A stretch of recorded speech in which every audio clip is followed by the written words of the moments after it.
Dr.Emmanuel Enekwechi, Governing Council Chairman of Congress of Nations and States, CNS. Thank you very much. Thank you. I hope that I think it's Ahmed, that you are the one talking. First of all, let me thank the organizers of this conference. I wish that I could attend a whole lot more of them. Conferences like this, where we discuss the issue and the fears, the challenges facing nations. Because we know that the challenge that indigenous peoples face has a very, very long history. Long. Can go as far back as, 1800s, especially when we talk about Africa. You talk about the scramble for Africa. We are indigenous nations which had their governments, their way of life, their philosophy of life, everything, and were governing themselves effectively. We are suddenly overrun and yoked together, and some broken apart and split into different nations or into different states. That was the beginning of the trouble. And when the European states that found that it was much cheaper to colonize people, make money out of it, instead of fighting among themselves, they decided that that was what they were going to do. And so they yoked people who had different philosophies of life, different ways of life, different everything. They yoked them together, and in some instances, indigenous nations were split and thrown into two different states as those states were colonized. You can move forward and get into the 1960s, what was called the Decolonization Declaration, which benefited the Europeans. You can think about a small country like Belgium, which literally came into Africa and colonized people and land that was several times their size. They had the weapons to do that. But by 1960, during what we call the Blue Water Rule, they decided it was time to decolonize. And they did. However, the principle which they used in the declaration exercise, they designed it in such a way that the indigenous nations that were yoked together without their consent were going to remain like that, irrespective of the huge differences that they had. They didn't bother to see if they could allow the people to work out memoranda of understanding so that they will respect each other. That wasn't important. And it had very, very adverse consequences in Africa. For example, in 1960, during the, after the decolonization declaration, what did the new heads of state in Africa do? The AU leaders of the emerging African states, afraid of the legitimacy of their newly inherited states, many of which had been arbitrarily divided or divided indigenous nations and peoples. These leaders acquiesced to the rule of non-interference in the territorial integrity and the sovereignty of their newly acquired states. By doing that, they completely sealed the future and freedoms of indigenous peoples and political and economic self-determination. They sealed that. So I'm going to look a little bit at those kinds of things. I'm going to take only about 13 minutes, so, I hope that you will bear with me.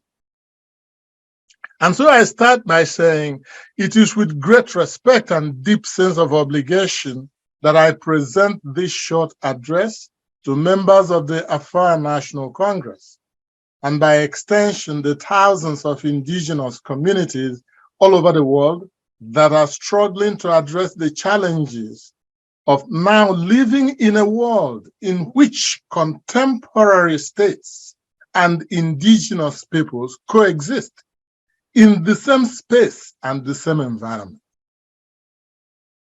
I speak as the chair of the Convening Council of the Congress of Nations and States. My remarks will purposely be brief, but will precisely address the core issues. Why the protection of indigenous rights matters for state building and for democracy.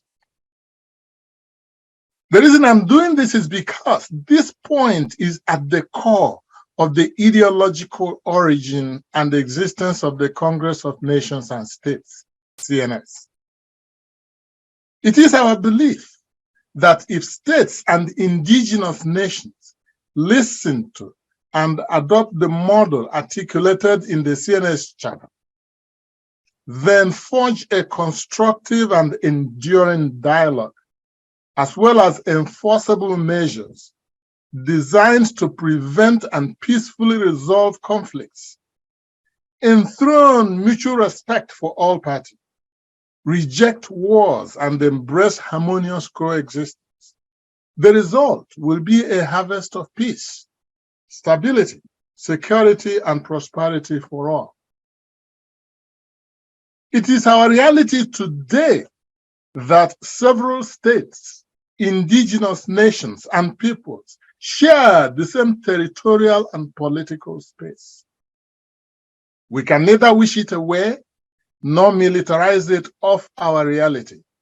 It is the reality we are living with today. Because of the unique nature of this existence, sometimes disagreements, conflicts, and even outright hostility break out among the parties. The challenge that the world has faced over several decades has been how to manage these disagreements and conflicts without resorting to violence, and where violence inevitably occurs, to limit its scope, duration, and impact. And most importantly, respect and protect the dignity of the peoples involved.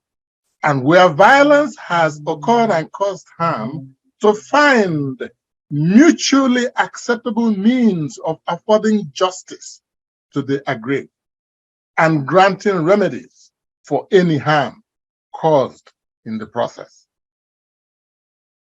The Congress of Nations and States believes that it behoves all peoples all over the world, indigenous nations, states, peoples, whether rich or poor, militarily powerful or less powerful, irrespective of their political and ideological affiliations, cultural beliefs and practices, cosmological outlook, and religious beliefs and practice, to treat one another with dignity, respecting that essence that distinguishes us as human.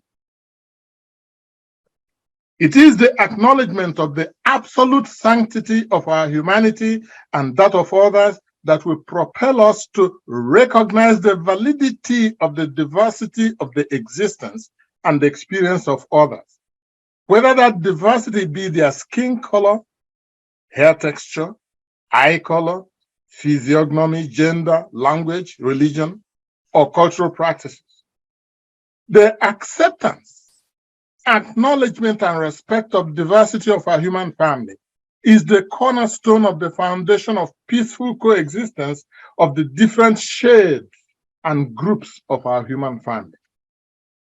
It is at the core of the values and beliefs that shape our behaviors toward others, especially those who appear different from us.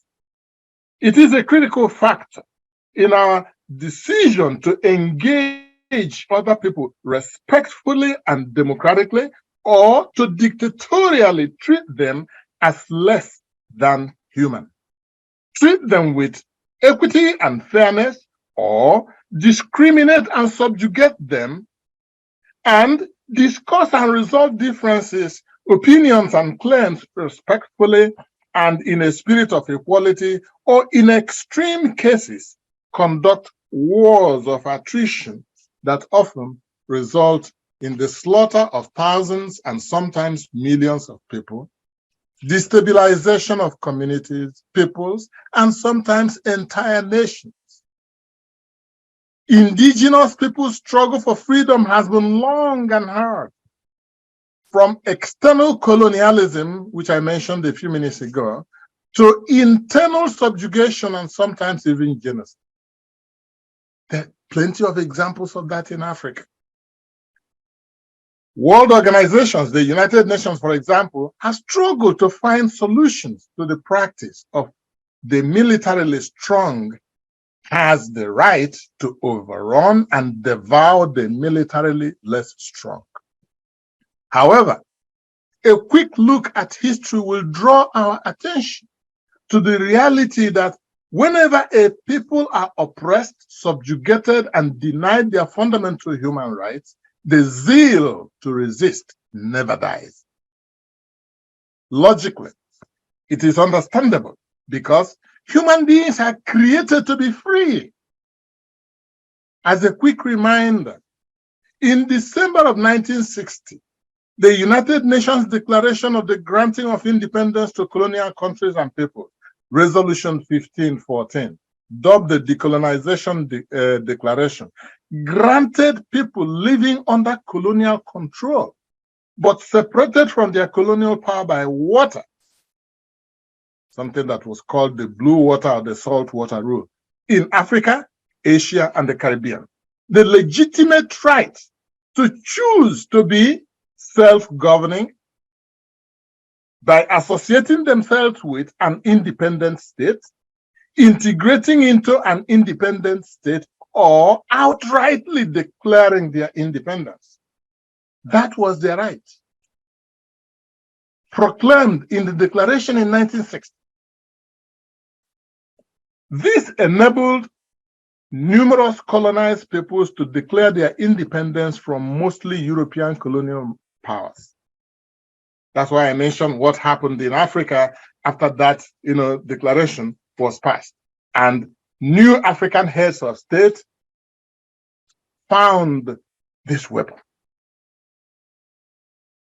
Since then, the question has been what to do about indigenous nations still trapped in existing state territorial boundaries that do not fall under the Blue Water Rule. What are we going to do with them?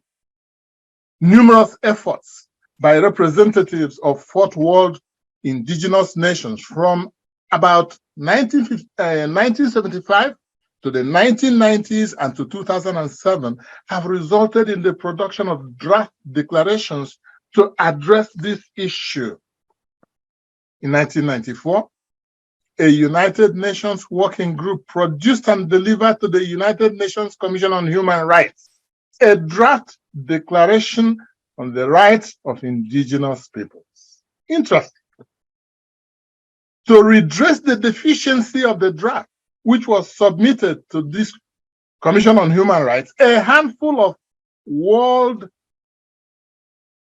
Fourth World representatives in July of the same year submitted to the Commission a draft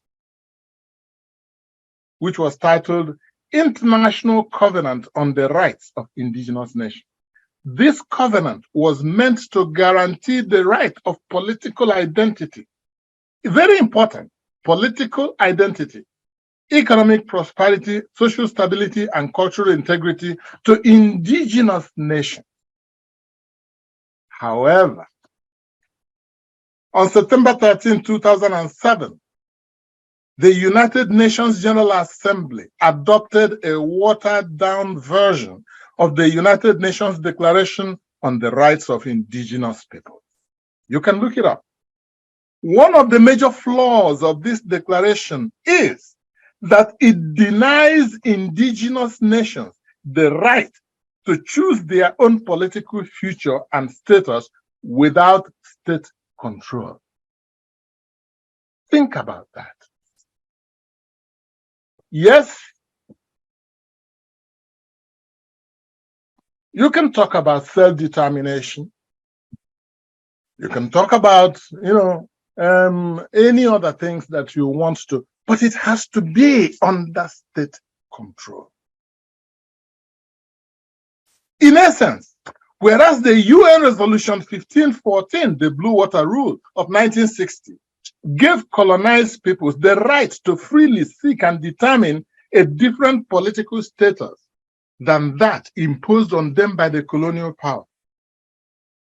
The United Nations Declaration on the Rights of Indigenous Peoples, September 2007, denies them that right and limits the right of self-determination to autonomy and self-government in connection with their internal affairs, which includes authority to discuss social and local political matters, as well as ways and means for fighting or financing their autonomous function within the constraints of state power. Within the constraints of state power. It doesn't matter how much autonomy you have or how much self-government you have, it has to be constrained by state power. This leaves indigenous people's lives, future, and freedoms under the whims and caprices of state power and authority. Is it any wonder that conflicts and wars have mushroomed in all corners of the globe? It's not a surprise. Costing millions of lives and many more millions driven off their land, their homes, and familiar environments and forced to live in internally displaced persons in wretched conditions in camps. I'm talking from experience. During the Nigeria-Biafra War, Biafra wanted to break away from Nigeria in 1967 to 1970. The British that provided the bulwark of the support for Nigeria.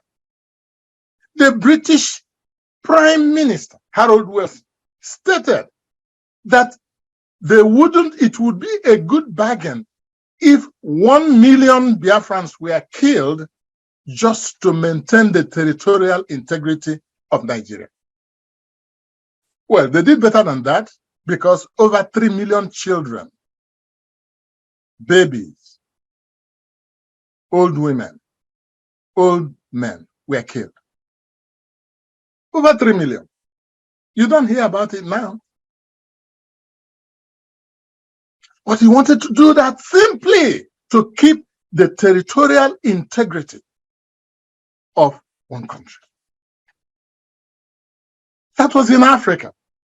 Today, as we talk now, there are over 30 new countries. In fact, that time when he said it, General Yakubu Gowon, who was the leader of Nigeria, said that one of the reasons he would never allow Biafra to separate from Nigeria is that he didn't want other indigenous nations in Africa to break away and then take over the United Nations. That was his logic for killing over 3 million of people in his country. That was his logic. Today, what do we have? We have over 30 new countries. Over 30. 15 in the former Soviet Union. Then you go to Yugoslavia, 7. You go to, what is the other one? Slovakia, 2. How many do we have in Africa? South Sudan, 1. That's it. So you just have to think about these things. That people have been denied the right to express their political choice. If we are going to live together as one state, let's sit down, have a memorandum of understanding, decide what we want and how it is going to work for us. No, territorial integrity and sovereignty trumps everything. And that is sanctioned by the United Nations. Yes. Well, but what would you ask? You know, it's not only the, there are so many of the resolutions. It's not the 1514 resolution for decolonization was followed by 1515, 1803, 3201, 3202, 3281. All of these powers arrogated to states about the wealth of the nation, the natural resources, the economic life determinants in the state, all of which are to be controlled by the state. And it doesn't matter what the indigenous nations want. Yeah, doesn't make any difference. The state will decide that. But what has this got to do with state building, which is what you asked me to talk about? A lot. Building a state is like building a family, a company, or even a business. You need all the members involved to be pulling in the same direction. If members are pulling in different directions, it becomes difficult to see how the organization can be stable, functionally efficient, and prosperous. So, a state that denies the indigenous people with whom it shares the same territorial space their rights, simply because it has the military might to do so, refuses to acknowledge even the existence of the indigenous peoples. You will see it in other parts of the world. Persecutes them, denies them their fundamental rights to life, liberty, and ownership of property, undermines or destroys their culture and social fabric. That state is laying a foundation for the eventual implosion or disintegration of that state. It might take a short, long, or even very long time, but certainly as the sun rises and sets, it will eventually happen. Secondly, such a state creates a fertile environment for the evisceration of its moral core, values, beliefs that it will ultimately be unable to project and defend without sounding astoundingly hypocritical. Thirdly, it is a fact that there is a large reservoir of knowledge and skills which indigenous peoples who have lived in a particular environment for thousands of years have accumulated about protection of the environment and the entire ecosystem in which they and generations of the forebears have lived. This accumulated knowledge and skill, if harnessed, carefully studied, and meticulously adapted to the environmental challenges we currently face in our world today, climate change, water resources management, protection of flora and fauna, will help save humanity from catastrophe. This is why it is important to do what you are talking about and what you are, referring to. But this can only be done if states treat indigenous nations with respect and dignity, collaborate with them, guarantee and protect their freedom, liberty, fundamental human rights, and treat them as allies and partners rather than adversaries and enemies. So, if the mistreatment of indigenous nations with whom the state shares the same territory will result in serious undermining of the state's stability, economic development, environment, overall progress, destruction of the social fabric and moral core of the state, as well as guaranteeing continuing resistance of the state-imposed oppression. Why are some states still willing to engage in this self-destructive, defeatist behavior in the 21st century? In the 21st century. The single most important factor in all conflicts today and wars all over the world is the act by some states and, to your surprise, some nations to subjugate indigenous peoples who often, because of the accident of colonization, have been trapped in the same territorial boundaries with such states or other nations, with whom they have not worked out mutually agreeable conditions for mutual coexistence within the same territorial space. Some of these situations have very long history, others short, but the reality is almost always the same. Failure to engage on the basis of equality in meaningful dialogue, in diplomacy, in negotiation and compromise, on policies and practices, and affirmative protocols that are mutually acceptable to all parties and designed to lay a solid foundation for freedom, security, guarantee of fundamental human rights, justice, and equity, undermines peace, safety, security, and progress for all concerned. And that whenever disagreements and conflicts arise, as they inevitably will, because we are human, there is an international forum that is mutually acceptable to all for the amicable resolution of the conflict without resort to violence, war, and mindless destruction.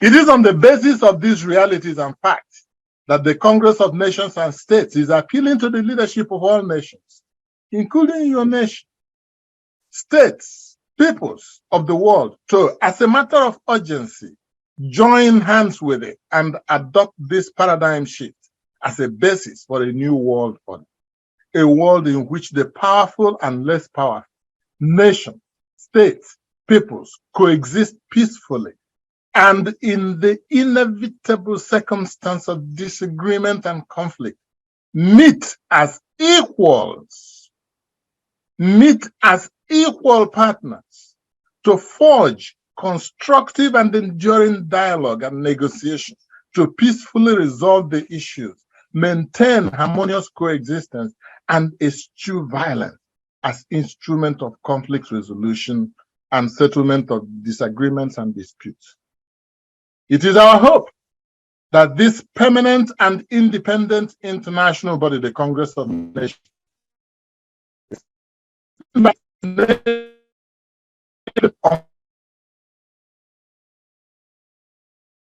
by states and peoples can meet in an atmosphere of